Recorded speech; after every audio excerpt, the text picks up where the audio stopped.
দেখো আমাদের বাড়ির পিছনে কি অবস্থা, পুরো একদম পুকুরের জল একদম মাঠে চলে এসেছে, একদম জল জল হয়ে গেছে। দেখো অনেকটা জল, এটা মানে এখানে বোঝা যাচ্ছে না, হাঁটু পর্যন্ত জল। তো মিঠি গেছে স্কুলে, আমি হচ্ছে ভাত ডাল বসিয়ে দিয়েছি। আর এত বৃষ্টি হয়েছে যে দেখো আমি কত কাপড়, দেখো আরও ওখানে আমি আরও ডুবিয়ে রেখেছি। এখন হচ্ছে রান্না করব, ভাত ডাল হচ্ছে হয়ে যাক, তারপরে সবজি আনবে, সবজি দিয়ে রান্না করব। আর মিঠি স্কুল থেকে এসে খাওয়া খাওয়া করবে, তাই জন্য ভাত বসিয়ে দিয়েছি।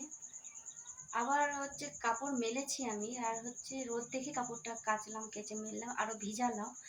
আবার এখন দেখো যে হচ্ছে আবার মেঘ করেছে, আবার বৃষ্টি দিবে। দেখতে পাচ্ছ কি জ্বালা, মানে এত কাপড় হয়ে গেছে, মানে আর কিছু বলার নাই। ভিজিয়ে তো দিলাম ভুল করে, কিন্তু মেলবো কোথায়? চলো টাটা।